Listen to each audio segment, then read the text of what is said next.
Hello, my name is Leah, and I am the administrative assistant here at Africa Fire Mission. I just want to welcome you all to our training today. Thank you so much for taking the time out of your day to come and participate in this.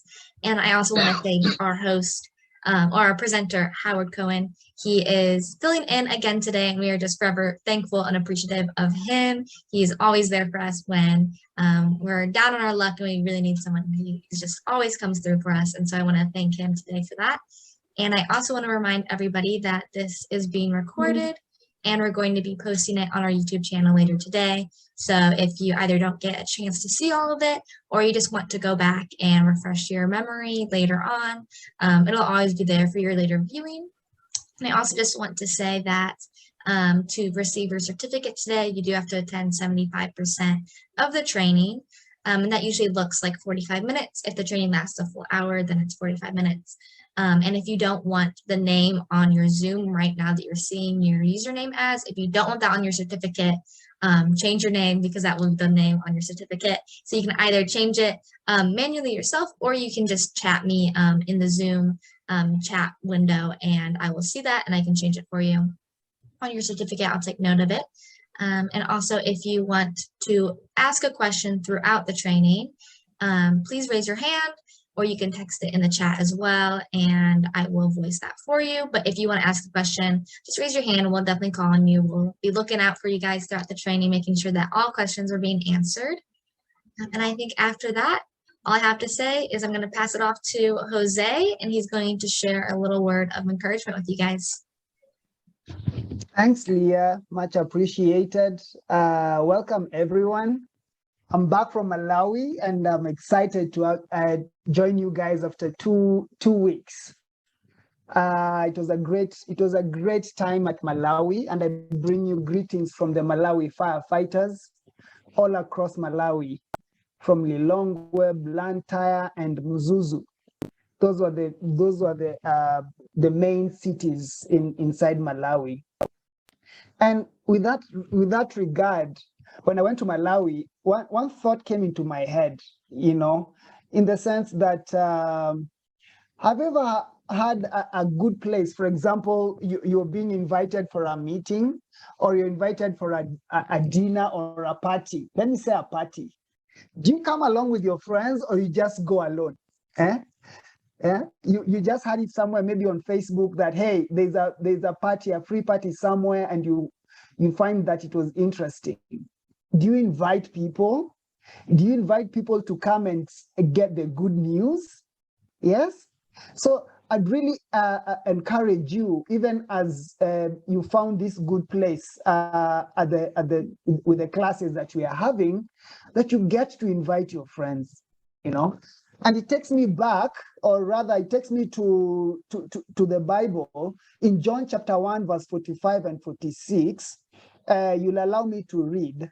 It says, verse 45 in 1 John reads, Philip found Nathanael and said to him, We have found him of whom Moses in the law and also the prophets wrote, Jesus of Nazareth, the son of Joseph. Nathanael said to him, Can anything good come out of Nazareth? Philip said to him, Come and see.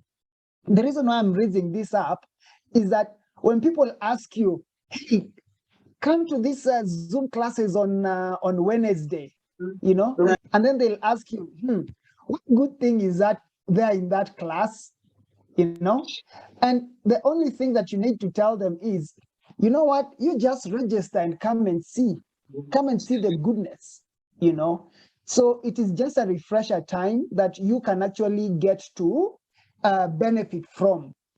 They're not things that are new. They're things that that you studied in school, but it's just a refresher. Just like today, Mr. Howard is actually going to refresh us on the things we know. So sit back, relax, and hey, don't forget to invite your friends. Yeah? And the good thing is that you're going to get a certificate if you attend the 70% of the class. So sit back, relax, and let's wait for the class. Leah, back to you. Thank you so much, Jose, for that. I think that's just such an important thing to remember, is you don't want to hold all this goodness to yourself. You do want to share it with all of your friends and colleagues and those who are interested in the community. There's just so much good stuff that we learn here. And so it'd be amazing just to share it with everybody. So thank you for that, Jose. And also thank you for filling us in about Malawi. It's such an exciting thing that you guys got to do. So we're really happy to have you back, though, because we definitely missed you. Thank you. Mm-hmm. Thank you. And now, as Jose was saying, we're going to pass it off to Howard, and he has a great presentation for us today. Hi, everybody. Just give me a second here to get my screen set up for you. Why is it giving me a hard time here? There we go. Let's get back up to here.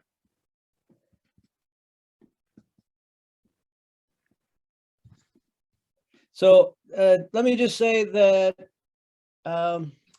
today's webinar is not what was what's advertised. Krista, if you were expecting Krista, and you are, hope you're not disappointed getting me. Krista's son hurt his knee, and the only time she could get into the doctors to have his knee examined was this morning at this time. Well, it's morning for us.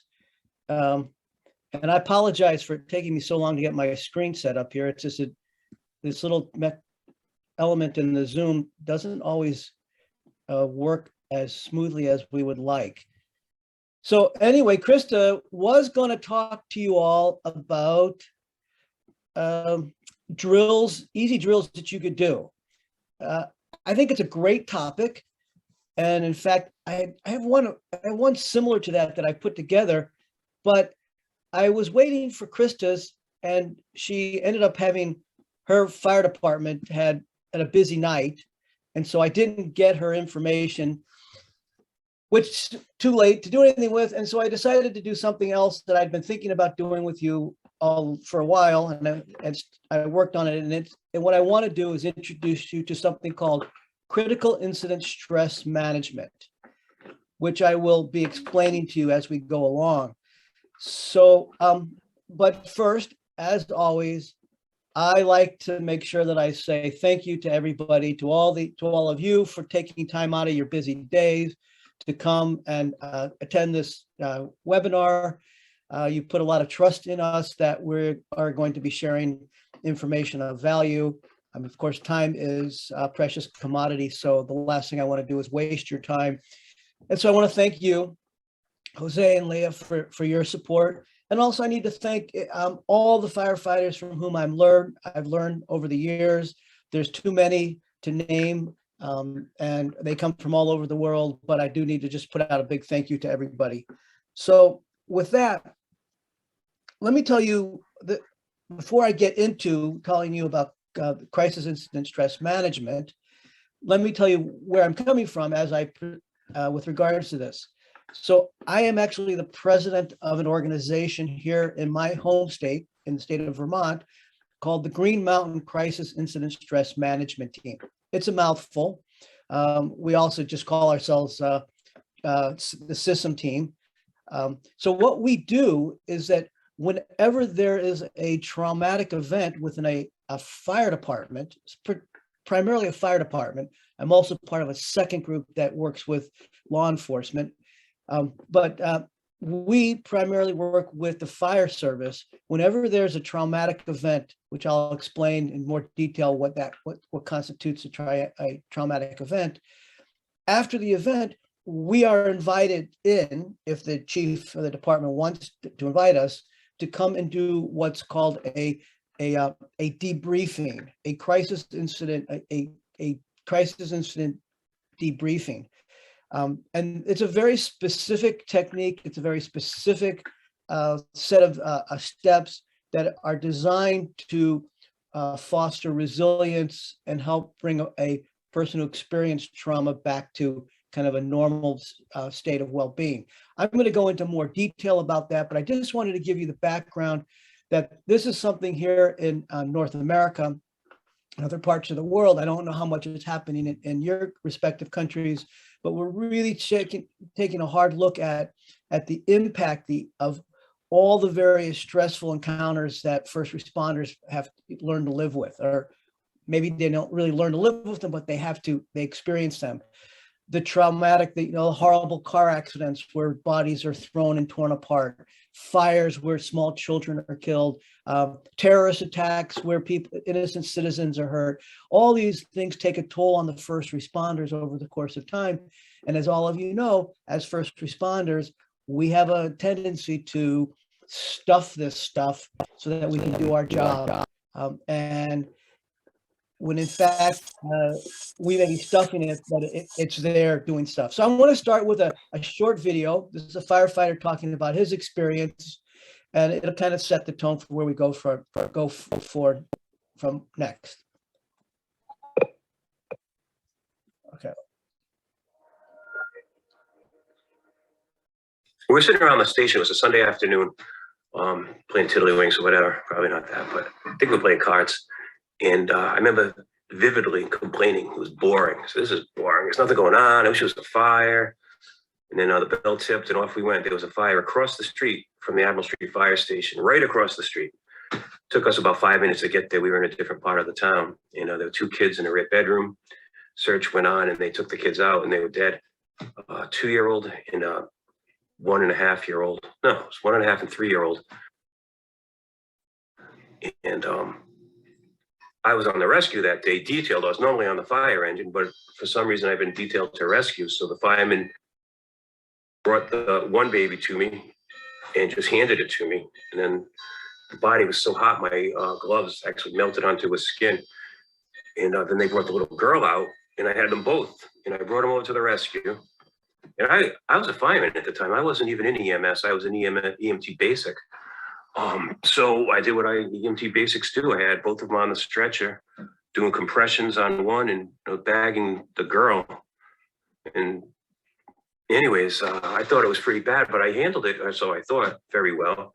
Brought them to the hospital and tried, but they died. Then we have this thing called a critical incident stress debriefing.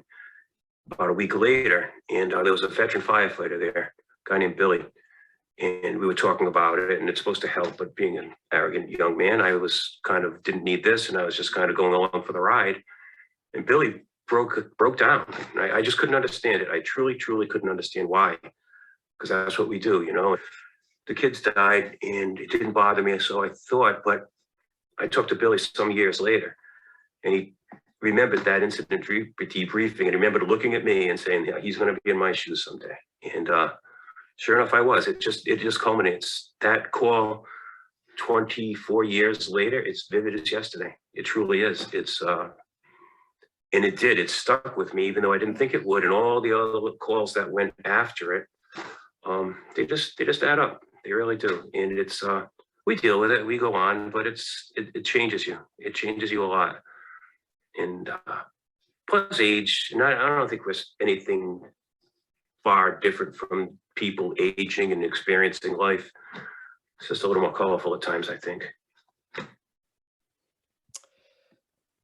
So that was just, that's one firefighter, an experienced firefighter, recounting a traumatic experience that he had as a young firefighter and how it stuck with him. And he mentioned that he went to a debriefing, and would like to think that debriefing was part of what helped him remain as a firefighter for however long, for 20 more years that he was in there. So like the firefighter in the video says, we have these experiences, they stick with us. We kind of find our ways around how they impact us so we can keep doing our job. But over time, it takes its toll, sometimes sooner than later. So let me introduce you to the Critical Incident Stress Management System, otherwise known as CISM. This is it's known as the Mitchell model because it was kind of developed by an academic in the 1970s, whose name is Jeff Mitchell. So critical incident stress management is a type of crisis intervention designed specifically to provide support for those who have experienced traumatic events. CISM is comprised of multiple crisis response components that attempt to address each phase of a crisis situation. It can be implemented with individuals, families, groups, organizations, and even in communities. And like I said, it was developed by George Everly and Jeff Mitchell, but it goes by the name of the Mitchell model. I'm going to explain a bit more about each of these elements, these states, these components of it, and the terms that are associated with it as we go through this. CISM services are designed to enhance, perform, and increase stress resistance. Essentially, CISM the purpose of CISM is to help us as first responders respond to traumatic events and the after effects of them in such a way so that they don't reduce our effectiveness as first responders. So that the program is designed to lessen the impact of the critical incident, to normalize instinctive reactions to the incident, and to encourage the natural recovery process. CISM also helps to restore the adaptive functioning skills of a person and or group. And this is also especially important. It helps us determine the need for further supportive services or therapy for our fellow first responders. So what is a critical incident? In the dictionary definition, it is an event that can create significant human distress, we also call it stress, and overwhelm a person's usual coping mechanisms. We deal with stress all the time in our lives. Stress is actually, a very normal part of the human experience. Some stress is what we feel when we get the call that we have to respond to an incident. We get excited, our adrenaline flows. We become more alert. That's a stress response. If we walk into a situation where we feel a little fear, that's a stress response. Healthy stress keeps us on our toes, helps us to be sharp, helps us to get things done under time pressures. But when stress becomes a negative in our lives, when it starts to be disruptive to our lives, that's when it becomes what I call distress. So let me here are some examples of critical incidents that would cause basically a traumatic experience for a first responder. Line of duty death, a serious line of duty injury, suicide of a coworker, multi-casualty incidents or disasters, big car crashes, multiple victims, natural disasters, things like that. A police shooting. As you know, if you follow any of the news in North America, that is a recurring problem for us. A significant event involving children. I already said line of duty. Oh, I'm repeating myself on this next line. So these are all elements that cause that are traumatic events. So let's talk about the basic stress responses. Generally speaking, there are three ways that we respond to a lot of stress. They're called the fight, flight, or freeze responses. You feel stress, someone's, things are building. And so one of the ways we respond to it is we fight back. We get into arguments with people. We literally get into fist fights, or we just verbally have arguments. Some people deal with stress with flight, by running away from it, hiding from it. And then there's some of us who we just freeze when we're in stressful situations. It's important to realize, again, stress is natural. It's a defense mechanism that evolved with us over the eons. It helped us to, run away from animals that were chasing us. It helped us to be, concerned about, where our meals will come from. Stress is a natural part of our human behavior. And like I said, there are these three basic responses to stress. Stress is actually caused by adrenaline glands releasing a chemical called cortisol, and there's other physiological changes that happen within our body.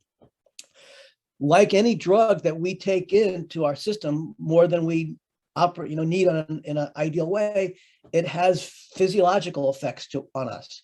Stress can cause us to it can cause us to become agitated. It can cause us to our heart rate to go up. It can cause our breathing to get faster. It can chemically affect our organs, and too much stress over time can lead to heart attacks, for example, which is, by the way, one of the leading causes, if not the leading cause of death of firefighters in North America.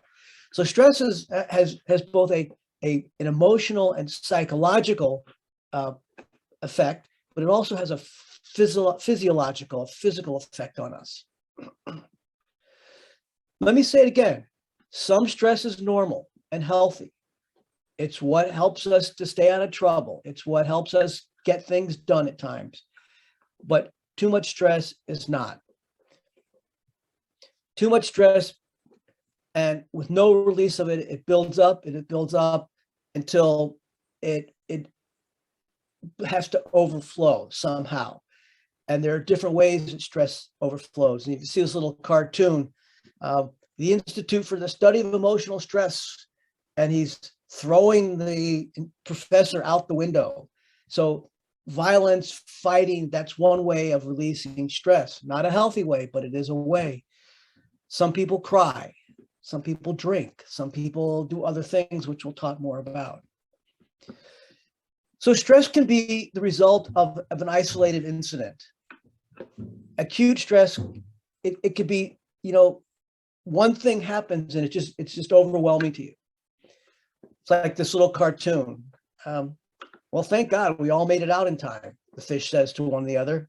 The fire in the fish bowl, of course, that's not very likely.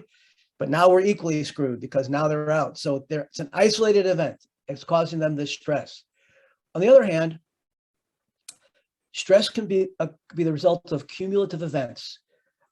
I'm sure you're all familiar with the story of the straw that broke the camel's back. It was the final bad event that ruined everything. As first responders, you deal with stressful events day in and day out. And, it's our personality to say, I'm okay, I can handle it, it's no big deal. But somewhere along the line, there could be that one last piece of straw that just sends you over, whether it's an event that reminds you of something that happened when you're in the beginning of your career, or you're okay with this event and that event, and then you've just had you have a new baby in your house, and now you're called to respond to an event where there's an infant is hurt or is killed, and now it becomes a very stressful event. So stress can be acute or it can be accumulative. So when we're feeling this stress, which I said in general, it's not wrong to have these responses.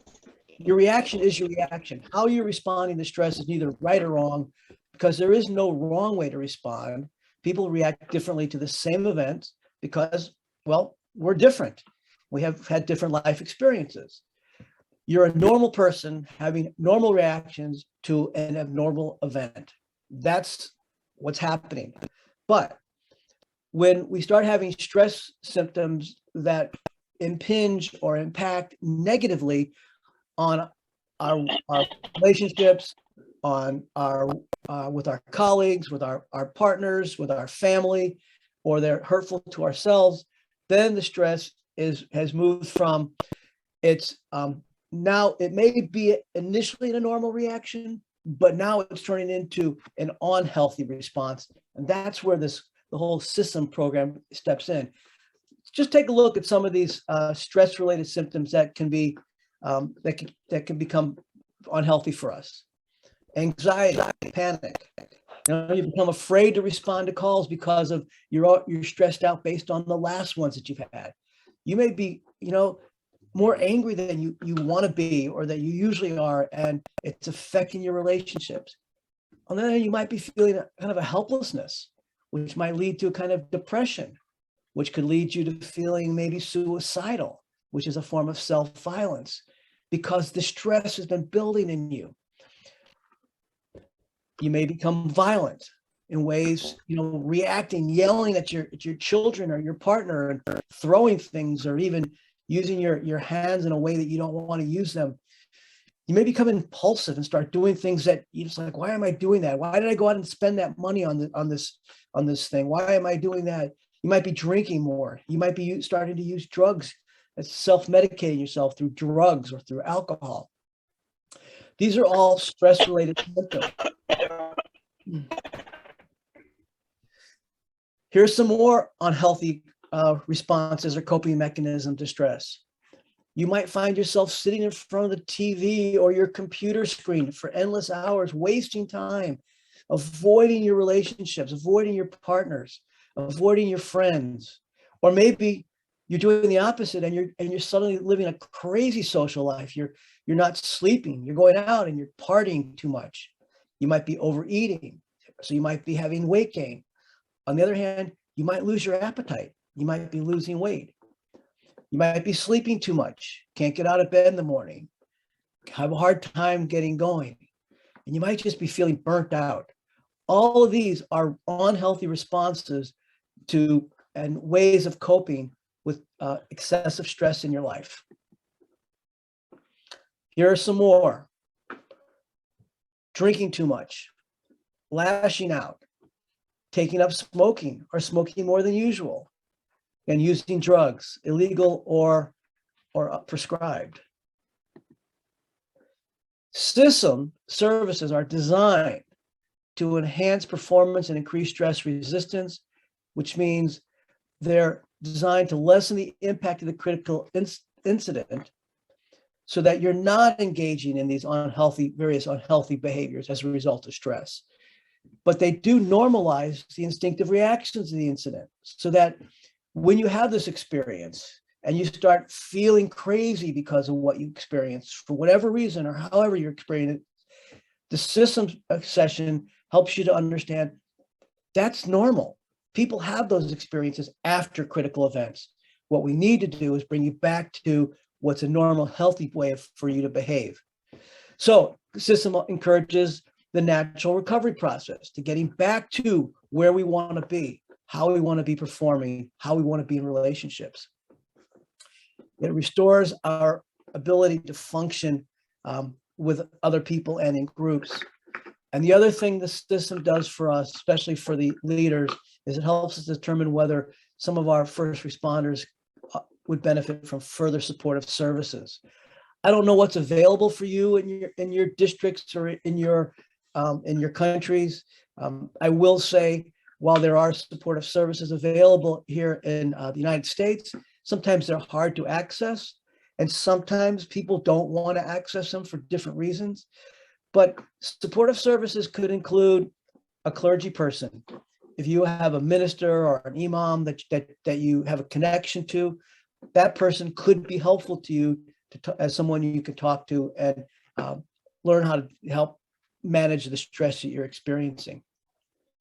So let's talk. I'm going to talk a little bit now specifically about what a CISM program involves. This is a very specific program. So let me just say right from the get-go, if one follows the steps of the CISM program, it's effective and it has been proven effective. However, people sometimes want to they want to skip steps. They want to, they don't want to pay attention to everything that's involved with it. And when they do that, then it's not nearly as effective. So it is important to follow, as you go through the CISM program. And by the way, I am just introducing this to you. You're not going to leave this workshop, this webinar and go, oh, I'm trained in how to do this. This is just to give you a taste. The training to do this lasts over several days done properly. So pre-crisis preparation. So what is that? This includes stress management education. In other words, it's me sitting here and telling you, here are ways that you can be showing unhealthy stress. And now I'm going to talk to you a little bit about ways that you can address the unhealthy stress symptoms. So that's where education comes in. Education is also about making sure that fire departments and first responders, EMT folks, EMS know that there are services, there's a program available to them when their folks in their department have a traumatic experience. This is helping people learn prior to encountering crisis how to deal with stress, how to build their stress resistance, how to build resilience. It's crisis mitigation for both individuals and organizations, which means the pre-work that we do is to help people be prepared for this. It's like any other training you do. It's like having the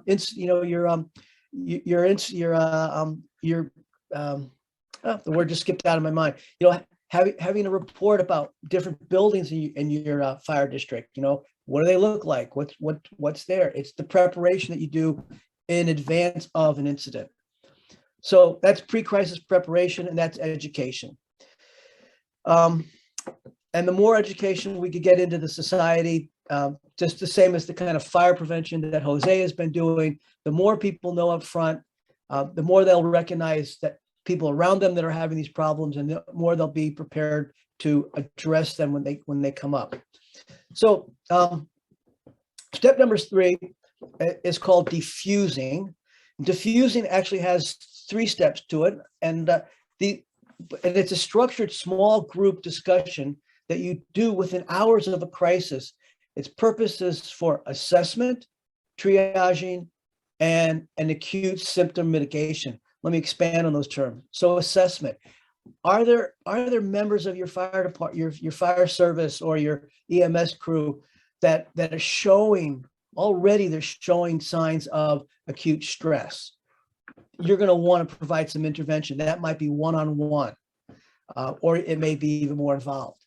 Triaging. Okay, let's get a good handle on what's going on. Let's figure out who needs what, and then finally, initially beginning to talk about an incident makes it easier for people to manage it. It sort of short circuits I'm just going to bury this kind of, bury all these horrible feelings and negative reactions I'm having, and just kind of deny them. So it keeps that from happening, because once you start to bury something, it doesn't go away. It's just buried below the surface.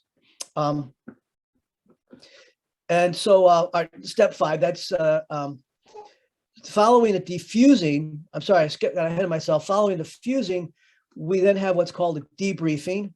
The debriefing usually takes place 1 to 10 days post the crisis, and it's a more focused way of addressing issues. And I'm going to talk a little bit about that. That's what a lot of we do with my program, and it's pretty simple and straightforward. And I do want to add one more thing. Both defusing and debriefing, these are done with what we call homogeneous groups. And by that, I mean, the only people who should be attending are those firefighters, first responders who were directly involved in one way or the other with the incident. Directly involved doesn't mean they were necessarily there with their hands on, but it could be your dispatcher. It could be the members, your first responders who were directing traffic. It could be if you had to have a tow truck come and tow a vehicle away with bodies still in it. They would be part of that. Homogeneous group means they were part of the incident. You don't want bystanders. You don't want people who are just curious who are in your department want to come out. This is just for the people who are intimately involved in the experience.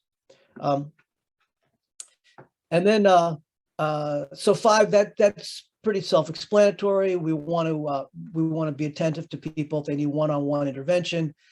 Similarly, want to pay attention to whether or not the family needs intervention. I'm talking about the family of the first responders, not the family of the people involved who are patients or victims of the incident. Similarly, does the organization need consultation because of the trauma of the event? And then, of course, just follow up to referral with any referral mechanisms. So these are the 7 primary steps of the CISM program, and these steps break down further in detail.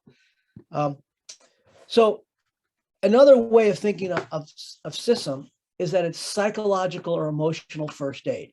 And you know, those of you who attended my first aid webinar last week know first aid is what we provide initially, immediately. What's life-saving, basic life-saving? What do we need to do? So initially, so CISM, this physiological and emotional first aid is like, what are the very first things we need to address when we're dealing with people who've been experienced trauma? Again, I'm not talking about the victims of trauma. I'm talking about the first responders to a traumatic event. They are in a sense also victims, or I think the term that I've read in some of the literature in Kenya in particular is called actors in the traumatic event. So you have actors who were physically wounded by the bomb exploding or the car accident, but you have actors in the traumatic event who are the first responders. So I'm talking about here now the first responders. So one of the first things we need to do is ask ourselves initially, how can we offer some immediate easing of the stress?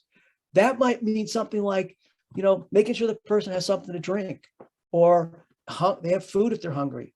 They might be cold, they might be wet. They might still be in some sort of physical danger. So you need to address all those things. That's part of what psychological and emotional first aid is. You have to take care of the immediate things first. The CISM program gets into the deeper level of okay, we've stabilized initially the person who's been traumatized or is dealing with the traumatic event. Now we can go to the next levels. This brings back to, I mentioned diffusing already. So it's a group process conducted a short time. We're talking hours after a traumatic event. Diffusing is aimed at homogeneous groups that was exposed to the same traumatic event. I want to emphasize that. You don't want people who are just voyageurs who just want to come and I just wanted to hear about what happened. I'm just curious. This is for the people who were involved. Its purpose is to facilitate a brief discussion of the event. It plays 2 principal roles. It helps to stabilize the traumatized group and individuals and restore unit cohesion and unit performance, because after all, you're going to have to respond to the next call as soon as it comes. And it's also an assessment tool to determine whether other services may be needed for the group or individuals. Diffusing has 3 simple steps. Introductions by those leading the diffusing. You state the purpose of it. You describe the process and you state the goals. Very simple. Exploration. You're going to ask the participants, you're going to be asked to provide a brief description of the event from your point of view, sharing as much as you're comfortable sharing. And if you don't want to share anything, you're not required to. And then the third aspect of the diffusing step is information. Assuring participants that their reactions, letting you know that if you're feeling pretty agitated still and you can't get focused or whatever it is, that's a reaction and signals of distress, and they're normal. That's how we respond to stressful environments. You just need to come down from that and get to a place of your normal functioning level. And so part of what's involved is to let people know that this is going to take some work and that here are some healthy alternatives. So there's healing in groups. When you're in a group, one of the things you're able to do is share information.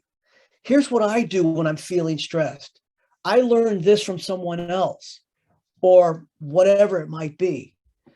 When you're in a group setting, that initial group setting, one of the things it does is that you see that some folks are coping with the event. They seem to be managing it pretty reasonably, while you might still be struggling, but at least it gives you the message that you can learn to cope with it and you can recover, especially when someone who's part of the group is saying, I've been there, here's what helped, et cetera, et cetera. So working in a group helps to instill hope.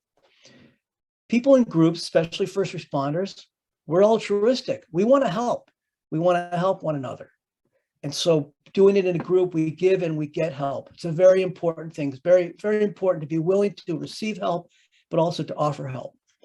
Another important aspect of operating in a group is that it reduces a sense of isolation. We experience a traumatic event, and all of a sudden our brain's going a mile a minute, our heart's racing, and we're thinking, am I the only one who's doing this? Am I crazy? What's wrong with me? But when you're in a group, what you learn is that I'm not the only one who's having this experience. That's comforting. Okay, I'm not crazy. My reactions are normal, but I don't want this to become my new normal. Another thing that's helpful about being in a group is that a lot of times as first responders, we blame ourselves if we're not able to save a patient. We blame ourselves if we're not able to save a house, or if we rescue somebody from a burning building, but they don't survive. We sometimes blame ourselves. If only I had done this, if only that, if only. And when we get in with the group setting, it helps us to surrender these ideas, these faulty ideas that we have somehow failed. We're not the cause of the trauma that happened, and we can only do the best we can with the skills we have and the resources we have. It's not our fault if we don't have more resources. It's not our fault if we weren't trained in these advanced skills. Being in the group helps us to move beyond that sense of self-blame. And lastly, in the group setting, we start to initiate healthy behaviors. The group leaders help point out, okay, you're feeling stressed. Pay attention so that you don't start drinking too much. You're initiating a healthy behavior. Make sure you go home and get some sleep. Have a good meal.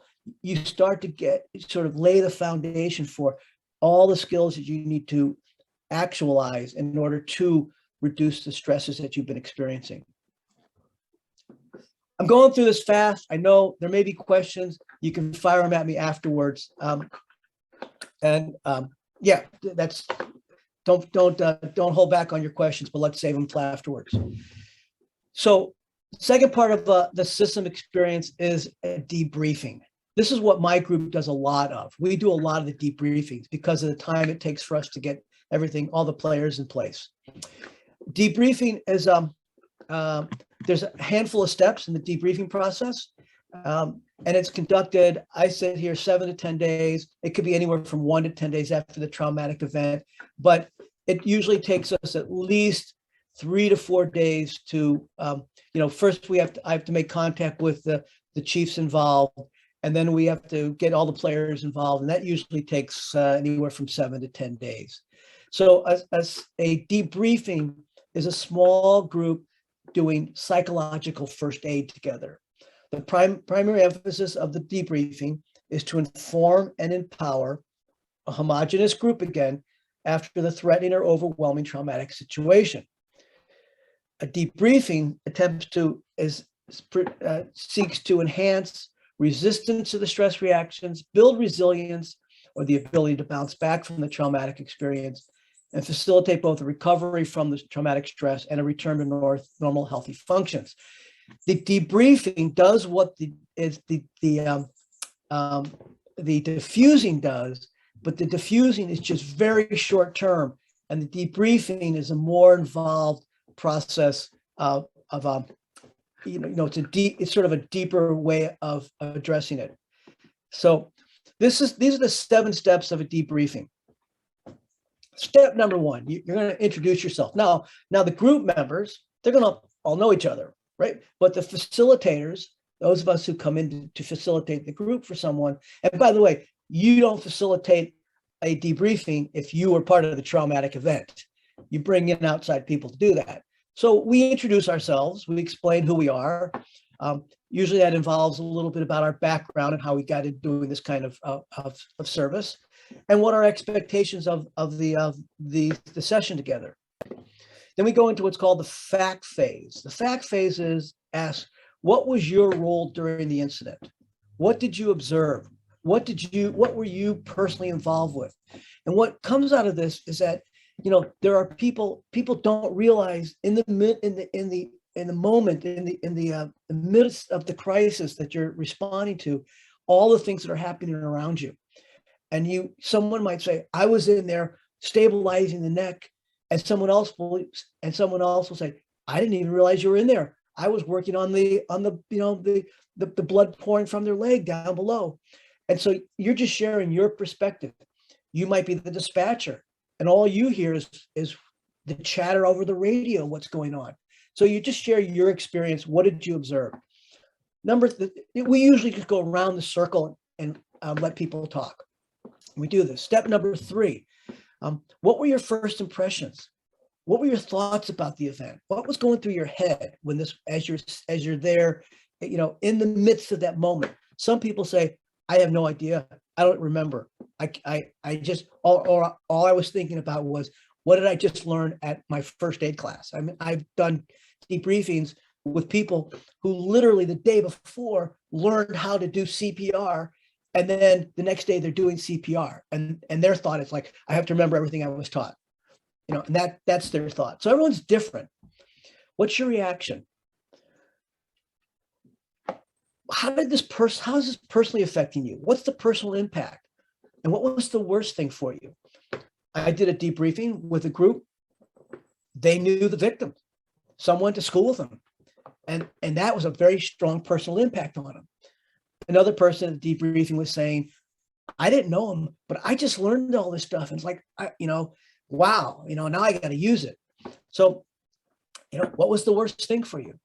We have a debriefing that's going to happen later this week where an infant died, and the infant was the son of the newest member of the fire department that responded.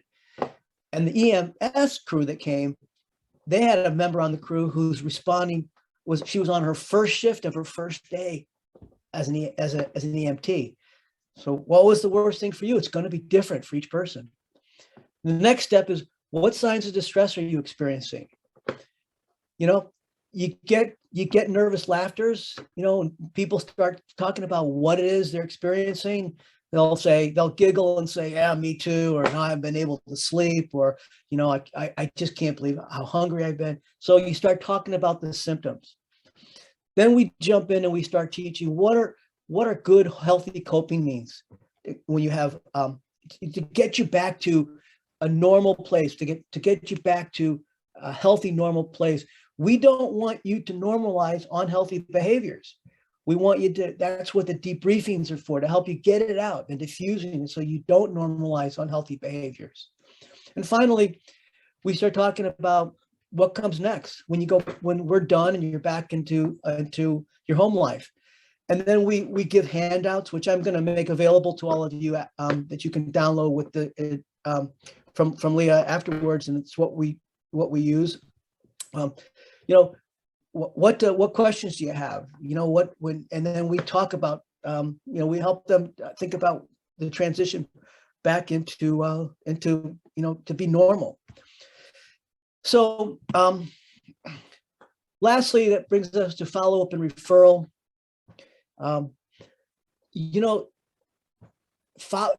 CISM makes us better first responders. It makes us healthier people. It makes us better husbands and wives and boyfriends and girlfriends and parents. And it makes us better at everything we do.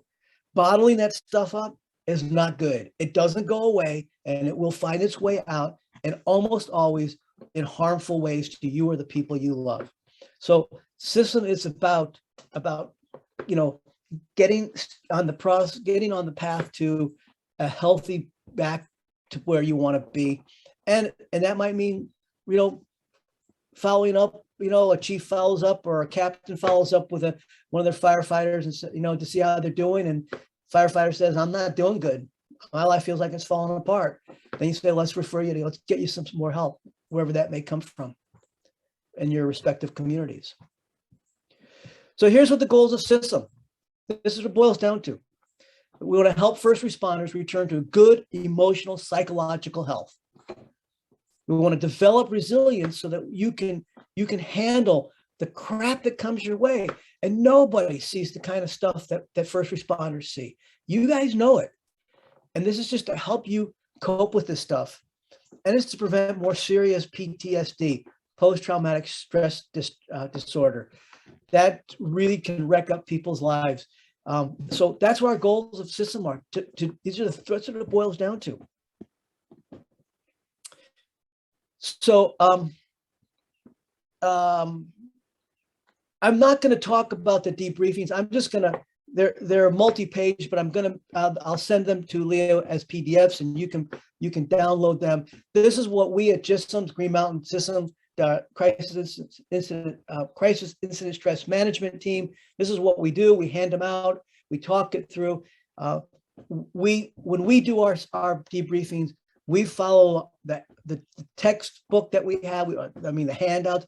We follow the steps very carefully, because we know, because of the research done, that if you follow these steps, these simple steps, and you don't go detouring into other areas, you can do a lot of good. And let me just also emphasize, we are not therapists. We are just first responders who have background, who've done training and how to do this kind of work. But we're not therapists. I will say that we do bring a clinician along with us. When our team meets, when we do debriefings, we have 2 or 3 members plus a clinician. The clinician is there in case someone needs the extra help. That's what we do. That's what CISM is all about. I'm hoping there may be an opportunity to do more training in CISM at maybe one of the symposiums. If you're interested in this, there's ways to get training online. I'm happy to be a referral for you for that kind of material. So before I completely finish, I want to say, as I always do with every one of my webinars, I quote Kurt Wagenbach, a Vermont State Trooper, who suffered seriously from post-traumatic stress because of a traumatic experience. And this is what he said as a result of it: we don't rise to the occasion, we fall back on our training. Everything we do is we need to train and train and train. And let us hope that you never have to rely on most of the training that you have trained so hard on. And then before I really do wrap up, I want to say, have faith in God. If you are a God-fearing person, but trust in your training, because when you're there on the front line, providing the care that someone needs in a crisis situation, you are God's hands at that time. So trust in your training that you're able to do the job right. And on that note, I want to say Asante Sana, and I will end my sharing of the screen and take questions for the next few minutes, and then also stick around afterwards. And I will, as I said, I will make this the PowerPoint. Leah will have it, as well as the handouts, which are they're too big to post and kind of run through. So that was today's webinar. If you were expecting easy, simple drills you can work on, sorry, you'll get that another time when Krista can sign up for that. And on that note, I will stop and field any questions or comments that people have.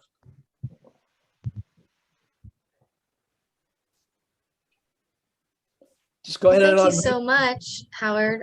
We don't have any questions in the chat yet, but we have lots of praises, lots of people saying that they are learning a lot and they're very thankful. But if anyone has any questions, don't even raise your hand, just feel free to unmute and ask it right now, or you can type it in the chat. And I'll be around for a little while. I'm not going to log right off. But at this point, there is one more question in the chat by Cyrus, but we've reached our 1 hour time limit. And so I am just going to have to wrap it up right now. But please, I know in the beginning of tea time, a lot of the times, Jose gives you plenty of time to answer any of those other remaining questions that we have before you guys hop into your chat. And so I just want to ask you guys to wait and hold those questions for tea time. But I want to thank everybody for coming today. Thank you so much for participating in the training. And thank you so much to Howard for presenting. Clearly, it was a very popular topic and everyone was really happy about it. Really awesome that we had so many people here in our training today. Thank you so much. And I just want to remind everybody that it will be posted on our YouTube channel if you miss any parts, or if you want to go back and watch it. That will be sent out in the email that you get with your certificate. There's a link to our YouTube and a link to join our networking group on Facebook as well. And so please utilize those links and join both those platforms. They're super helpful just to stay connected. And I also invite you guys to join us next week. We have a training by Mark Vander Feist, and he's going to be just talking about having pride in the fire service. And so at this point, I'm just going to hand it off to Jose